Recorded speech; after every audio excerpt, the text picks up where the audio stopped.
When you have a very clean burn, like lots of oxygen, you just make water and carbon dioxide. So there should be no smoke. But when you don't have enough oxygen, you'll create these chemicals in between. And some of those chemicals are these particles that are there. So enough oxygen, you get this, not enough oxygen, you create all that smoke. And this is the size proportion. So this is a red blood cell size, okay, in nanometers. This is a bacteria. This is our SARS friend, which is tiny, but it causes a lot of trouble. This is the large particles called particulate matter, 10 microns. This one is usually filtered out by your nose hairs when you breathe it in. But this is the one that we worry about, the 2.5 size micron particles. It looks about the same size as bacteria. So what ends up happening is that your body ends up trying to kill it like a bacteria. So it pours chemicals on it to try and destroy it, but it doesn't die because it's just a chemical blob. So your body pours more chemicals on it to try and destroy it. And unfortunately, if you do that in your lung, what you do is you take the nice elastic tissue and you keep pouring those chemicals on it.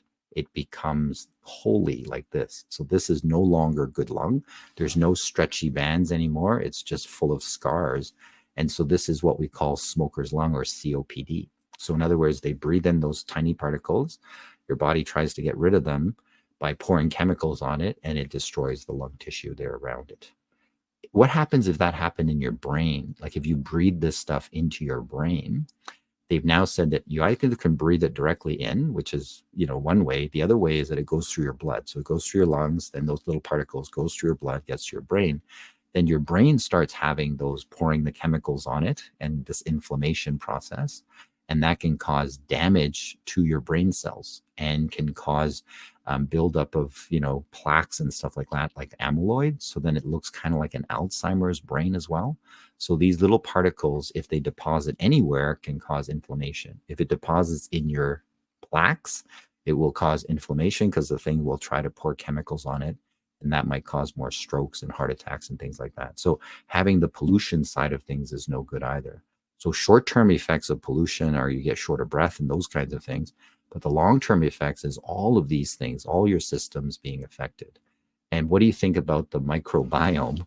So you can either breathe it in or you can eat those little particles in.